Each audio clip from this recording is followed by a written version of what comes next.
Welcome, fellow explorers. My name is Christian Alexandersen, and this is Hemlocks to Hellbenders, a podcast highlighting Pennsylvania's parks, forests, and great outdoors. On this episode, we're going to be talking about World's End State Park. Located in a narrow S-shaped valley of Loyalsock Creek, World's End is a mountain lover's playground. This park provides visitors with amazing natural beauty and boundless outdoor adventures. And I will go on record by saying that this park's rugged mountain landscape is one of my favorite in the Commonwealth. I absolutely love it here. But before we get to the interview, here's the stats. World's End is a 780-acre park located in Sullivan County. Available activities include hiking, picnicking, camping, swimming, wildlife watching, whitewater rafting, cross-country skiing, snowmobiling, hunting, and fishing. A notable feature of the park is its narrow S-shaped valley of the Loyalsock Creek. The origin of the name for World's End State Park is controversial. People refer to the area as World's End, Whirl's Glen, and Whirl's End. Separate letter campaigns sought to set the name straight. From 1936 to 1943, the park was called Whirl's End. Then, in 1946, the name was finally changed to World's End. Nearby towns include Forksville, Eaglesmere, LaPorte, and Dewshore. State parks that are close by include Ricketts Glen and Vosburgh Neck. You may enjoy the park if you enjoy rugged mountain terrain and spectacular views. From the park office at World's End State Park, I'm excited to welcome Chad McKenrick to the podcast. Chad is the park manager at World's End State Park. Thanks for joining the program. Thanks for having me. How would you describe the park to someone who's never been here before? Great question. The way I would describe it is we have 70 campsites, 19 reservable cabins, and those fall right along a stock trout water, Loyalsock Creek, and we are surrounded with very steep hillsides that have about a 500-foot elevation change. So it's really dramatic landscape. This park has a very interesting geological history. How is the area formed? This would have been, to what I've read, we would have been covered with an ocean, and it would have been sediment rock that would have been formed, and then the Loyalsock over, whatever time period you want to subscribe to, it would have eroded that and created this canyon valley that we're in.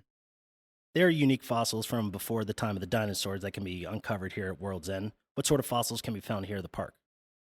Yeah, so I've seen or heard about some lungfish burrows, which I haven't seen myself, but I've read a little bit about them. And also, I believe it's called brachiopods, which are like almost a seashell-looking type thing. I haven't found any myself, but yeah, it takes time, I imagine.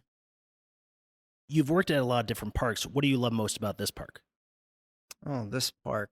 I really like one thing that draws me to many parks, but this one is very evident here, would be the CCC structures and the major influence that it had on this area. The endless mountains are one of the most beautiful features of the area. Do you have any recommendations for great vistas or overlooks for people stopping by? The main one that we have in the park would be the Canyon Vista, and it offers a couple different opportunities. You can do a hike, which is about a 4-mile loop, or you can drive up there, and I think that meets a lot of people's needs and abilities. While you're up there, you can go over and check out High Knob Vista. That's outside of the state park, and it's actually on State Forest, the Loyalsock State Forest property, but it's also a very dramatic view and not that far away. Is there something everyone should experience when they visit? Oh, yeah. I think the Canyon Vista is a must. I mean, it is World's End State Park. Okay, a visitor has a full day to explore the park. What do you think they should do? Well, I'd start off, depending on weather dependent, I guess, because it is a little cold down here. We have a little beach, and I'd recommend you go check out the beach. If that's not available to you, because sometimes it does get crowded, I would recommend that you go out along the shoreline along the Loyalsock Creek. That offers a lot of opportunities, and you can see some of the high walls and stuff. Pull off and play, do a little bit of fishing. There's a lot to do there.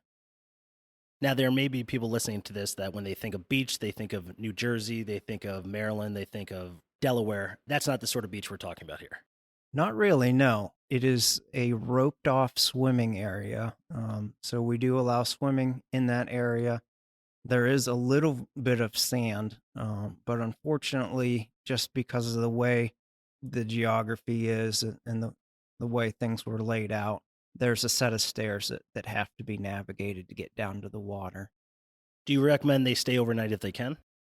Yeah, absolutely. We've got the 19 reservable cabins, and those were built by the CCC from about 1934 to 1941 over that time period. So they're rustic.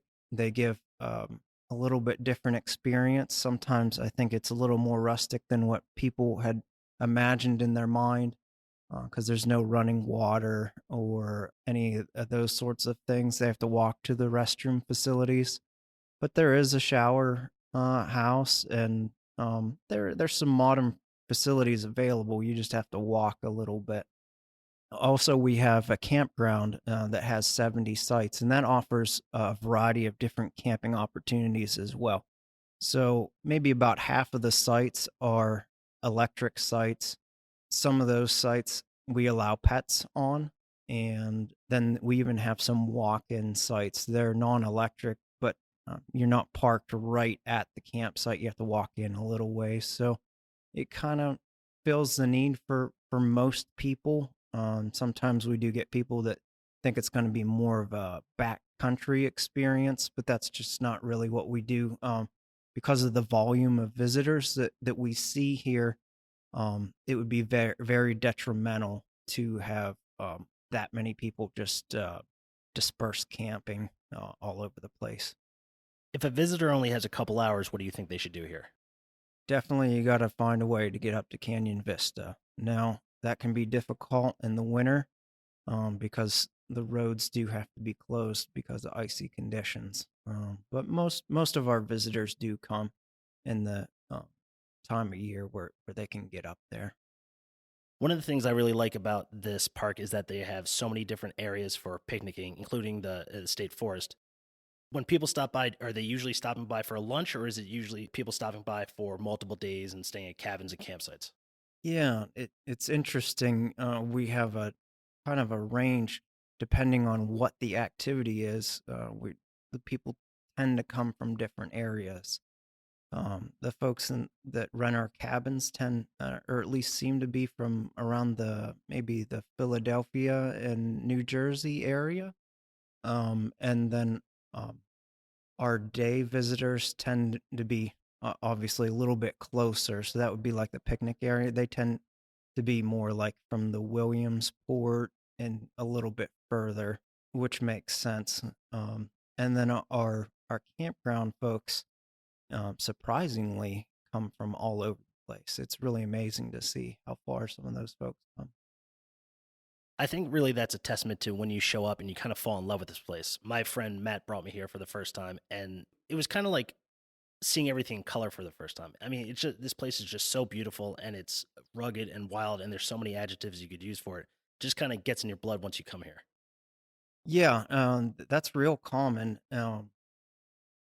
We get the same folks. I, I I guess that's part of why I know where the people that stay in the cabins are from, is because they tend to tell me, and um, they also tell me they've been coming here for 30, 40, 50 years, year after year.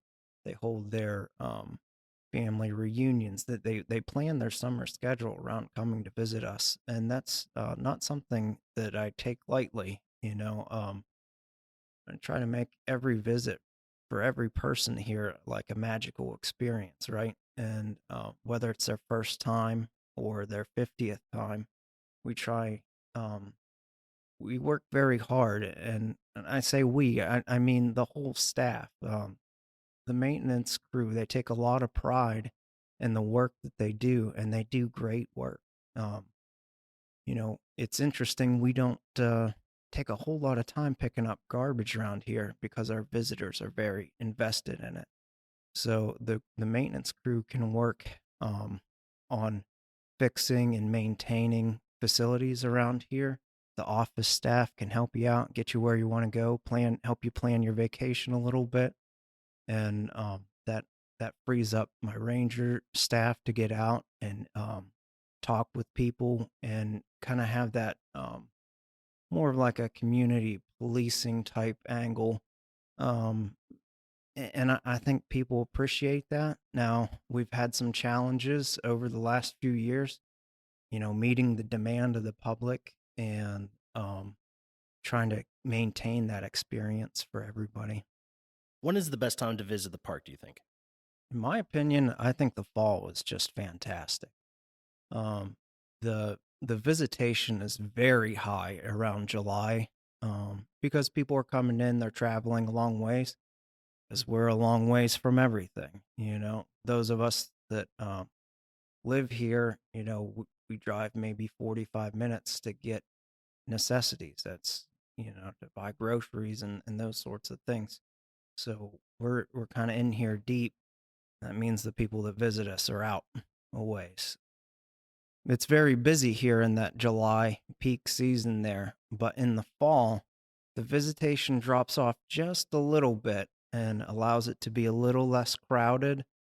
And of course, you had the change of the leaves and all of that. So it really makes for spectacular views and just a little bit less crowded time to do that. The Civilian Conservation Corps had 4 camps in Sullivan County. What impact do you think they had on the area? It was a huge impact. This park wouldn't be a park without it. We were started as a picnic area. The budget was $50, and I think they bought 4 picnic tables. After that, they it would have been around. So that would have been about 1931 ish. The land was started to be purchased in a couple different chunks, and then in 34 they built the main building and then started the other maintenance and the cabins and stuff. They built a dam and created the swimming area. They just built structures and roads all over the place. And this was a depressed area like many areas, and it really helped out the community, and it helped out the individuals and their families. Loyalsock Creek provides visitors with plenty of outdoor activities. Depending on the time of the year, what sort of activities can people participate in? Yeah, so in April, trout season kicks off, and we have lots of anglers that come out. They come out early to help the Fish and Boat Commission stock the fish, and then once the season kicks off, there's people here. It seems like they're fishing around the clock, and then as it starts to warm up, and really any time, it's not that uncommon to see a kayak go through. I was just talking to somebody the other day, and they told me that they saw a kayak just 3 days ago. People just like to play in the stream. I often see people flipping rocks and looking for I don't know, aquatic species, and it just is really fun to play in. And the stony beaches, they're not really a beach, but it, it's just really fun to watch people interact with the water. The park's 20 miles of hiking trails are mostly rocky with steep sections that climb the surrounding mountains. Is there a particular trail you recommend visitors take? It depends on what experience the people are looking for. So generally, um, a very frequent question we get here at the office is, "What's your easiest trail?" Which is fun because we don't have any easy trails. But our least difficult trail would be the Double Run Nature Trail. Now it starts in the park over near the chapel, and it does go on to forestry property, but the little lollipop shaped loop there is very nice, and it has the Cottonwood Falls, and people really seem to enjoy it. My favorite hike is one of the shorter ones here, and it's actually up to High Rock. It's our most difficult one. If you're willing to have a little bit of a challenge, there's a nice rock scramble to get up to the top. While the vista is nice, it's not as spectacular as the canyon vista. It's just a really fun little hike. The extensive forest cover, hemlock valleys, and mountainous terrain provide ideal habitat for big woods wildlife. What sort of wildlife can visitors spot here? So you can see white-tailed deer, not as common as they are in some areas. I think sometimes people are surprised by that, how few deer that you see here, but it's not unlikely. Um, One of the things that people are probably more concerned about than is actually a reality. You could run across a timber rattlesnake. Certainly, if you do, we encourage you to uh, look with your eyes and not with your hands. But they're out there, and I wouldn't be surprised to find or hear that somebody had encountered maybe some spotted salamanders, depending on the time of year. Now, since your podcast is called Hemlock to Hellbenders, I'm assuming that you'd be interested in hellbenders. Um, I believe they are in the Loyalsock Creek, although I don't know that any have been discovered here within the park boundaries. What about bear? Oh yeah, we have bears. Now we've done our very best to change how that works out. So we have bear-proof dumpsters, and we try very hard to let bears be bears in the woods and not necessarily in the campgrounds or in the cabin area. We do encourage folks that are visiting us to please secure your food and store all sorts of smelly things, including sunscreen and toothpaste. Those are things that people don't think about. We had some folks over this last summer that had issues putting their stuff away because they were staying in tents and they just didn't think about, they can't just be in a cooler. They need to be secured into your vehicle or make some other arrangements. You can't leave that stuff out. It can really cause a lot of property damage. And then by not being a good camper, you're potentially ruining the visit for other campers around you. And we just ask people to be aware of that and try and think about how their visit can impact others as well. What is the rock garden, and where can visitors find it? Yeah, the rock garden's up at the Canyon Vista. It's essentially just a rock outcropping, and it's what I would imagine this whole valley would have looked like a long, long time ago as the valley was forming. Do you have any tips for people who plan on visiting the park? Yeah, so currently we have major road construction on State Route 154. It's between World's End Road and the park office. So the official detour would require folks to travel Route 220 to Dewshore and then catch 87 to the village of Forksville, and then 154 into the park. That would be to come to the park office. Basically, whichever way you're coming, you need to come in Route 87. And then that's going to continue into mid-May. One thing that I would definitely tell people to keep in mind is that we don't really have cell phone service here. So you need to make arrangements and as far as maps or any other sorts of things before you leave cell phone service.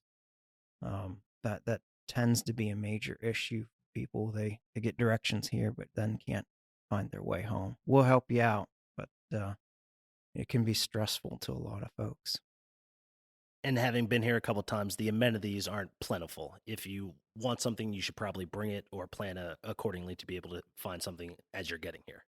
Yeah, that's right. Like I had mentioned earlier, to get to a major town or major city, you're looking at about 40 to 45 minutes. That would be the greater Williamsport area. To get smaller, there's Dewshore to the north of us. It's about a 20-minute drive, and you can get some items, but maybe not everything. So just plan your trip accordingly. Chad, thanks so much for talking to me. I really appreciate it. Yeah, sure. Thanks for having me. I want to thank my guest, Chad McKenrick, for joining the podcast. Be sure to visit our website and follow us on Instagram and Facebook for more information about upcoming episodes. This has been Hemlocks to Hellbenders. I'll see you out there.